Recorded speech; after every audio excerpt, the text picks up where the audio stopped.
Hey guys, just a quick disclaimer. As always, we do not claim to be therapists or counsellors. We are just sharing our stories of experiences that we have had from someone with lived experience and someone who is a researcher and a practitioner. When you are listening to these stories, please take care of yourselves as they can be a little bit heavy. There's some funny stories in there as well.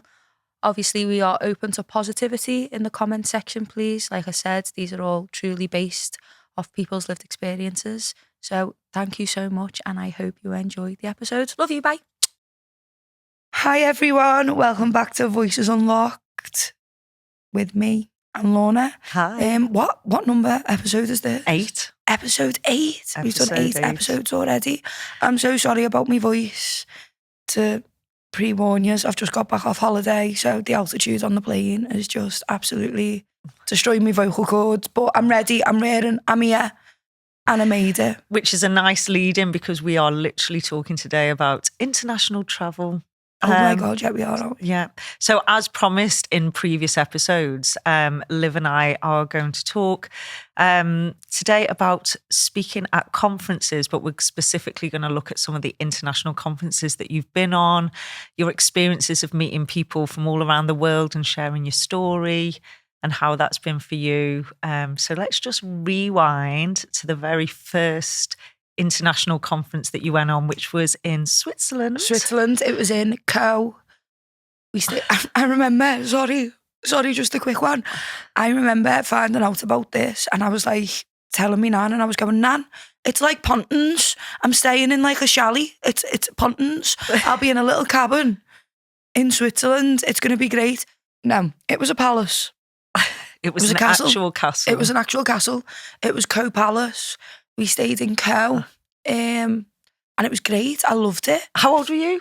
15, turning 16. 15, turning 16, yeah. Yeah. And this place, I remember specifically you saying you felt like a Disney princess. We got like gorgeous little mountain train up the hill. And then there's just this castle on top of a hill. And yeah, I don't know how we found out about that, but there was an opportunity for people that had stories to tell that I found out about. And there was a little tiny bit of funding, and I was like, why don't we try and take a couple of young people over? And it was you and, was it Alex? Was she at the first one?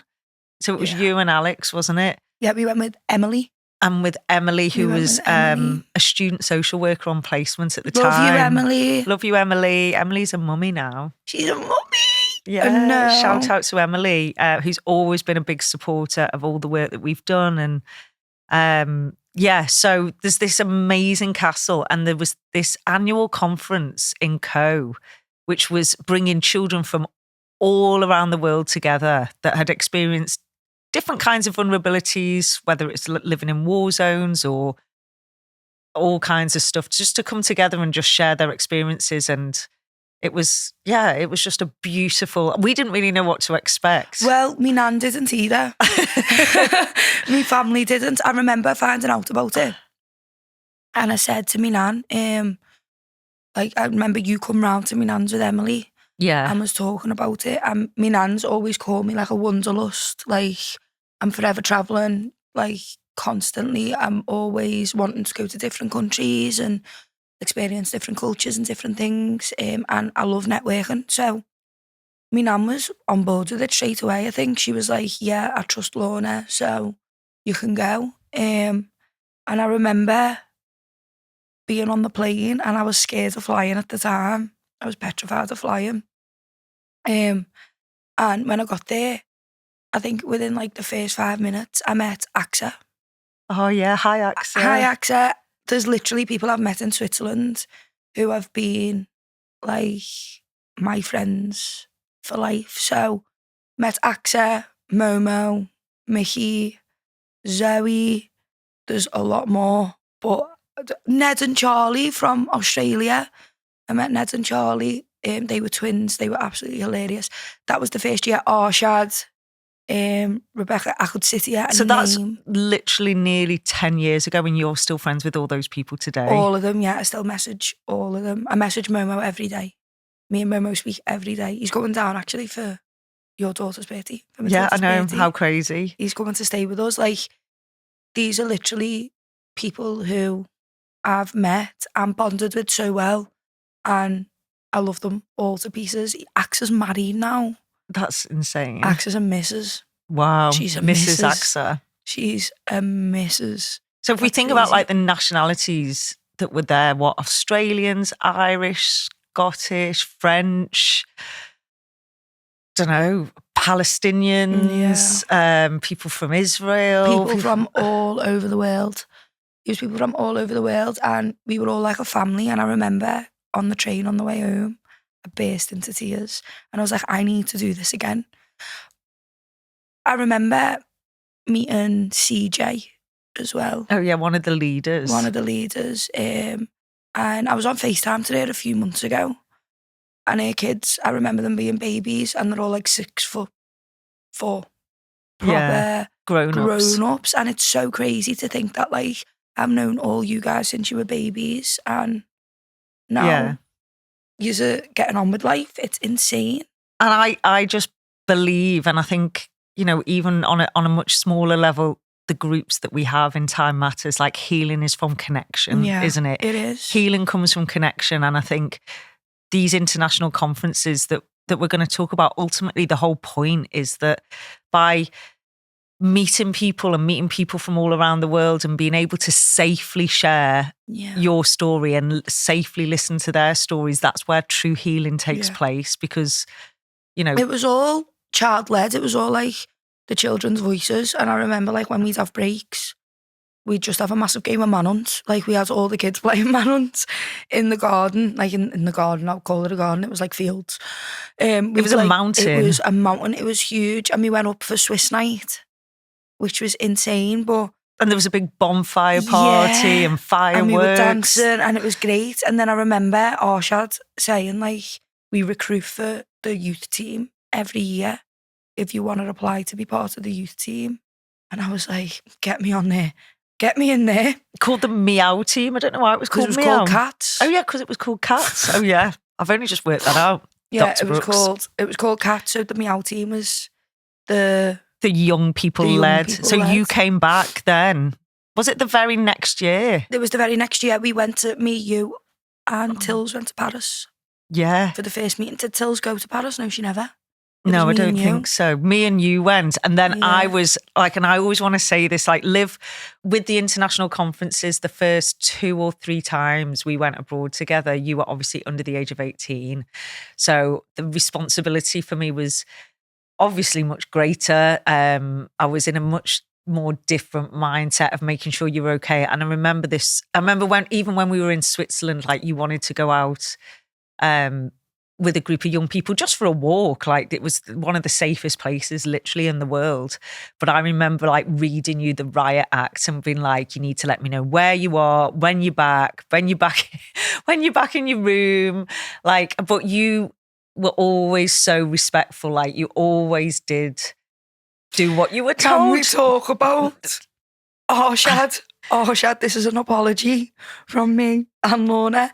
When we were in Paris, I wanted to go and see the Eiffel Tower. I think you were 17. I was 17, I was nearly 18. Everyone was going and I was like, I always used to say on every conference, like before that, they'd go, do you want to go in? And I go, no, like I'm going to give it a miss just because obviously I'm here with Lorna and like she's my responsible adult and stuff like that. And I didn't want your anxiety to go through the roof and I was always like very respectful of that. You were respectful. Of like being sure I was well behaved.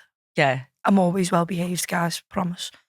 And then Arshad was like, it was Axe was like, we need to see the Eiffel Tower together. It's the first time, like Zoe wants to take us. And I was like, yeah, we're going. I'll speak to Lorna, we'll do it. And I remember being like, please. Like I was telling Axel, like I was going to go over and be like, yeah, I'll tell Lorna. It'll be fine. Be sharp. I'll tell Lorna, don't worry about it. Walked over and I was like, please, let me go. And then I remember you were like, I need to speak to Arshad. Who was, what, 19 maybe no, at the time? He was older. I think he was like 20. He was a few years older than you anyway, so he was an adult. And I remember you telling Arshad, being like, you need to make sure that she's back here. She's safe. Do not let her out your sight. I was like, don't let go of her hand. When you walk through the streets, you link her. You don't let her cross the road on her own. You were literally nearly 18, but at the end of the day, I was like, no. Safety first. Oh, she had me linked to his arm. This man was on patrol. I felt like I had a bouncer. I felt like I had a security guard. He was looking around like this at everyone. And I he was put like, the fear of God into him. You did put the fear of God. He was like, where's Liv? I was on him. I was on his arm. He's like, where's Liv? I'm like, I'm here. I'm right next to you. He was petrified. Good. And then... Sorry, good. I remember I've got Liv's family to answer to, so... Literally. And then the first time I flew by myself, I think that was Brussels, Belgium. Was it? Yeah. That was the first time I went on my own. Belgium it was. And loved it. It was like Christmas time, so all the Christmas markets were out. Oh. And that was like meetings to plan. Like the upcoming conferences and like what the topic was going to be about, keynote speakers, what it would look like,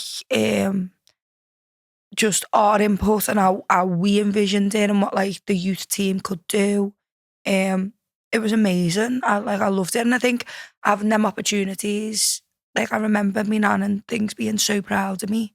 Yeah. Like my family was so proud that I was having these experiences and being able to like tell my story and obviously helping other people. I think that was like the first time I realised that like I'd gone from telling my story and like what I'd been through and like people I'd met to helping other people tell their stories and listening to them and then helping other people network. And I was in a point of view of, oh, I've spoke to this young person and this young person, these two young people get along great and like match each other's energies and getting all them to network with each other. It was lovely to see from like an outside point of view of like other young people experiencing it for the first time and other people from around the world experiencing it. Yeah, and I think that's it, isn't it? It's like being somebody who can tell stories authentically. It's like you become the change maker and you become a change maker in other people's lives, and it's like a snowball effect, isn't it? And it's a healing snowball effect every single time we do an event, every single time we do a conference. And like I say, it's not for everybody and public speaking isn't for everyone, but sometimes you can just go to these things just to listen and just to absorb the atmosphere and just know that, you know, despite all the traumas and challenges that you might have had in your life, that there is also safety in the world. And yeah, I think when people kind of meet you where you're at, it creates that sense of like literally well-being. And in fact, I think it was called Learning for Wellbeing, wasn't it? One of the teams. One of the teams was called Learning for Wellbeing. There was a man who was part of Learning for Wellbeing I think he was the safeguarding person for the young people, and his name was Darren. Yeah. And I remember, love you, Darren. Hi, Darren. Love you so much. I hope you're watching this. I remember like getting a little bit deep now, guys, so sorry. I remember this period of time of when Learning for Wellbeing was coming up with Togetherlands. That was going to be a whole conference, but obviously COVID hit and things. They did do it online, but we were supposed to go somewhere for that. I think it was Amsterdam we were supposed to go. This period of time of having all these meetings, my nanny Liz had cancer. She had glioblastoma. Now, my nanny Liz was my rock. She was my person. I slept in bed with my nanny Liz until I was 18. Like, it was a comfort thing. It was a safety thing. And she'd ring me and text me every day. And I remember the first time I went to one meeting, she got diagnosed with the cancer. By the second meeting, she died. And I remember just breaking down in Amsterdam and just bursting into tears because Belgium, the time before, she was sick. We didn't know she was sick, but she was getting sick. And then Amsterdam came and I just broke down. And every single time, the one person I'd speak to was Darren. And he honestly got me through every little part of that. Like, he made me feel like mentally strong. And like, it weren't that he was telling me I was. He was like, you know you are. And I'll always be thankful to Darren for that and always having him as like a shoulder to cry on. He is a phenomenal human being. And I think all the young people gravitated towards just wanting to have conversations with him. He was so cool as well. He was from Swansea. Yeah. His accent was sick. I loved his accent. Yeah. It was the best. Yeah, no, you need to cut. Darren, do you want to be a guest on Darren, do you want to be I'm going to... Darren, we're putting it out there. Darren, come to Liverpool, you're only in Wales. Message you, and you're coming on this podcast whether you like it or not, Darren. Love you long time, fella. Anyway, what was your favourite part of let's do your favourite part of the first conference, second conference, and Paris, your 3 favourite. God, I think the first conference was just like the beauty of the place, and obviously we had no idea, and we had a talent show at the end. So there's this gorgeous castle, these beautiful mountains, and this beautiful bonfire, and just meeting people. I remember meeting what was the gorgeous American woman called who was Alex's friend's mum?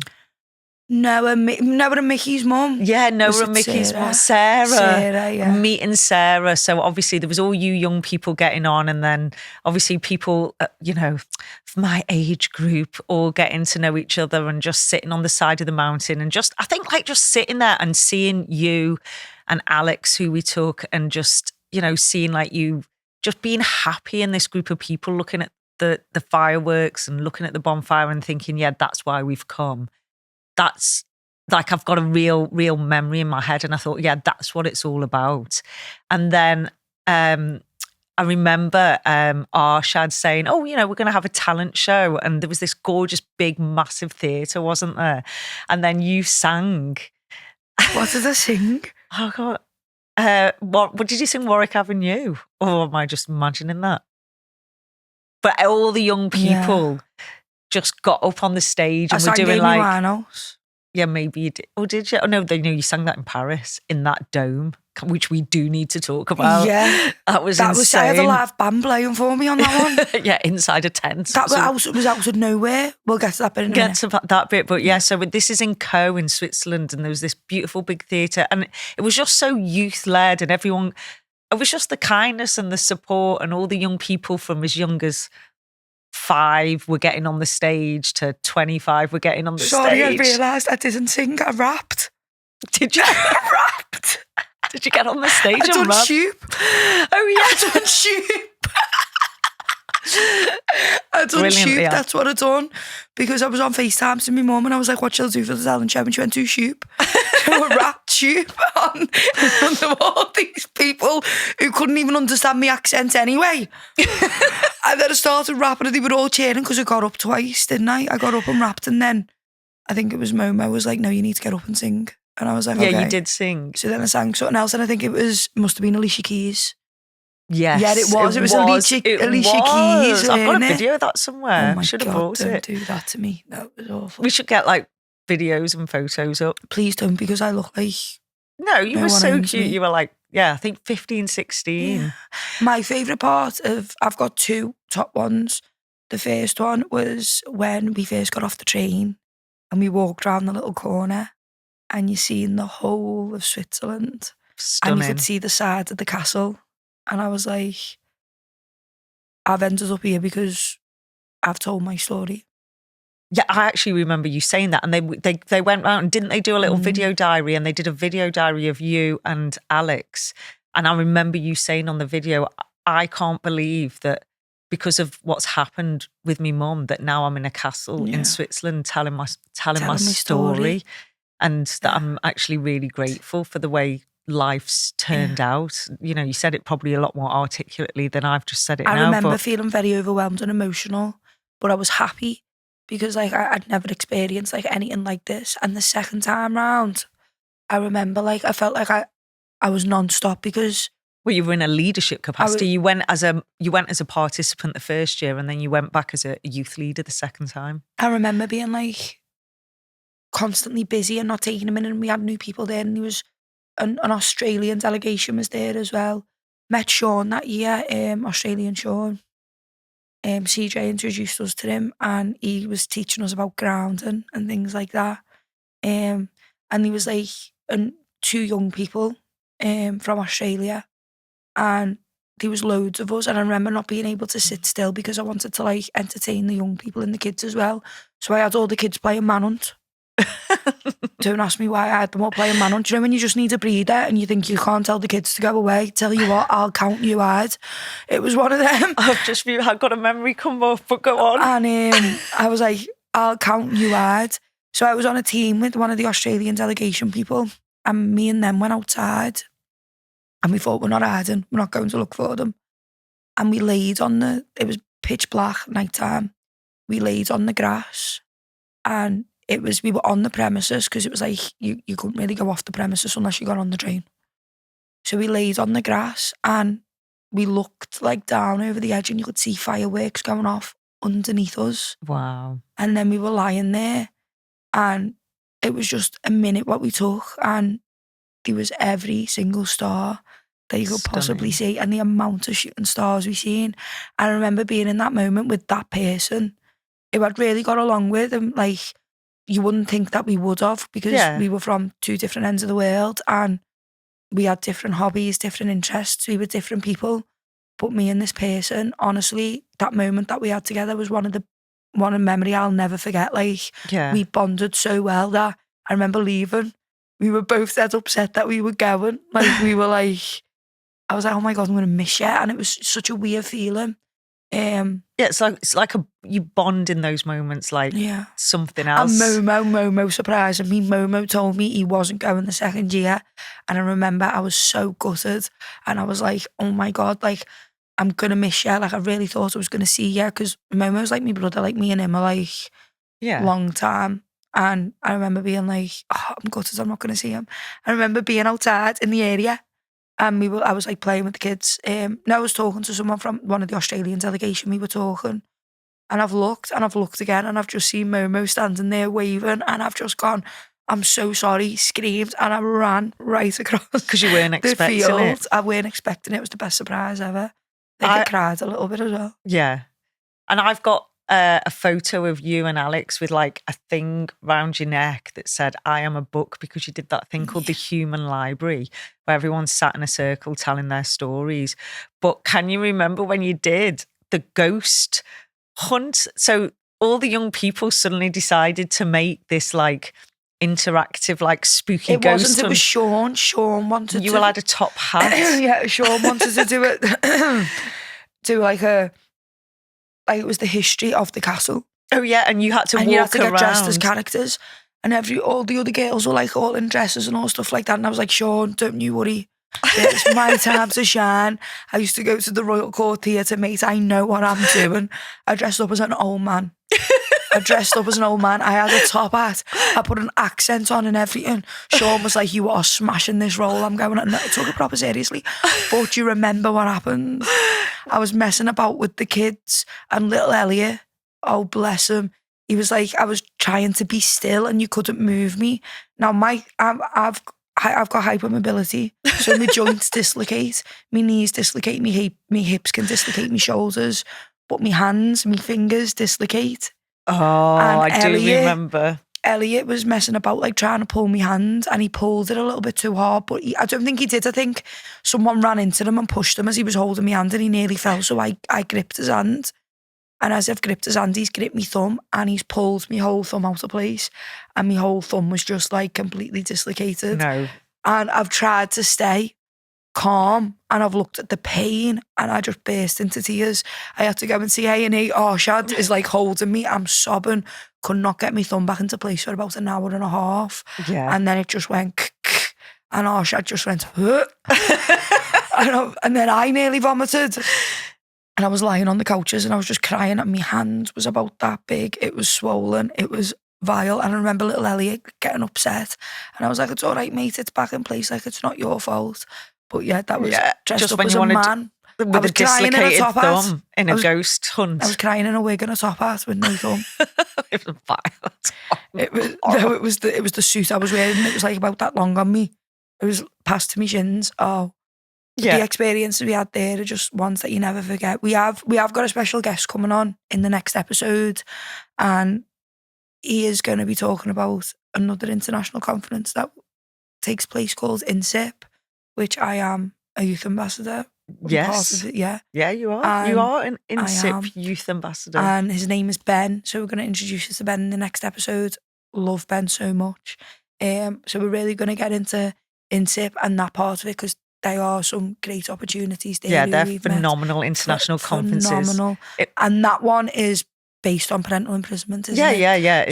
So the other conference we went to was based on all sorts of different situations and ACEs that children experience around the world. This one is solely based on children of prisoners, basically, isn't it? And there's some experiences he's going to talk about in that one, but this one was just to like talk about some of the experiences that we've had and what we've been open and I think to. like the important thing is and what I've always said about you is like grasping the opportunities and creating the opportunities. And I think more than anything, I think the reason why you are the way you are is your open-mindedness and, you know, and your willingness to like learn from other people and find out about their culture and find out about their different life experiences. And that is just the rich tapestry of life. And you've been able to, well, I mean, we talked in a previous episode about you getting up and speaking when you were 10. And I think it just led on from there. And like it's having that curious mindset, the curiosity of other people, you know, what can I learn from them? It's not just, like you said before, it's not just you telling your story. It's like, teach me about your world, teach me about your life. And yeah, connections just heal I thrive everything. off connection though. Yeah. I thrive. We say this all the time. Like, my big thing is I love to connect with people. Like, I thrive off that connection. And when you're in situations like that where you're meeting these people who want to connect as well, you build connections for life, I think. Yeah. And I just want to put a quick message out there to everyone who has been part of all these conferences. I just want to give a massive thank you for giving young people a platform and to have these experiences, because I don't think I've ever felt so lucky in my life to have the experiences that I've had. Yeah. You're right. The people that organise events for youth to connect and grow and learn together in a safe, non-judgmental setting, I think is everything. And for us, like older people and us adults, like you'll never learn more in your entire life than spending time with, you know, people half your age or, you know, whatever. That's when true learning takes place. But yeah, so many. So we're going to continue this theme. Our next guest is going to be Ben, and we're going to talk about why InSIPP was set up. So I'm excited for that. Do you want to talk about what you're grateful for before we go? Do you want to go first? I'm grateful. Okay, I'm starting. I am grateful for the fact that Liv has just been on a family holiday. It was a hen do. So congratulations to me Auntie Jenny and my Uncle Richie, 5th of June, guys. Yeah, much love to Jenny and Richie. But I am extremely grateful that despite the fact that she's just been on a hen do in Benidorm and got back at 3:00 in the morning, that she's here today, fully committed, recording our gorgeous podcast, being present. I'm grateful I made it back as well, guys. I'm grateful you made it back and you're here talking to me. Do you know what I'm grateful for? The man whose car I got in this morning by accident. You got in the wrong car. So I've had no sleep, work, repeat. That's what we're about today. So I come out of mine, I was in a rush and I was like, see you later, Grandad, whatever. My nan was supposed to come on, but she's in work and she's not feeling very well after Benidorm. So I've come out and my car said it's outside. So I'm like, yeah. Opened this door, sat in, closed the door, put my seatbelt on, sat there and went, for Olivia, mate. And he's just looked at me and went, no, love. And I went, oh, am I in the wrong taxi? He went, not a taxi, love. I'm the painter and decorator for that house over there. And I've just got some random fellow's car. I've gone, I'm so sorry. I've just come back from Benidorm. I've had no sleep. I'm going to work and And he was like, don't worry, love. It's all right. Don't worry. Do you want a bottle of water? Give you a bottle of water. And he was like, yeah, love, there's some chewies as well in case you need them. And I thought, hold on a minute. What are you trying to say? Slow down, mate. Got out the car and then got in the Uber and the Uber went, you're okay? I went, no, mate, thought that was you, Darren. He was like, no, it's not. I went, fantastic. Can I go to my destination, please? So grateful for the kindness of strangers. Yeah. Great guy. looks like he's doing a great job on the house, to be honest. I need a painter and decorator. I should have found out his name. Yeah. Might be Ian. Yeah. Looked like an Ian. Ian or an Alan. Come round. But I think it was Alan. Okay, Alan. No, I don't know. He might be one of them who's got it on the licence plate. I'm sorry. I'm so sorry. Right, so that's what I'm grateful for. But like always, thank you for listening in again. Thank you for your support. Thank you for trying to get through what I sound like today, because Jesus Christ, sorry, I didn't mean to use the Lord's name in vain, but wow. And as always, come again for the next episode. Love you, bye. Love you, bye.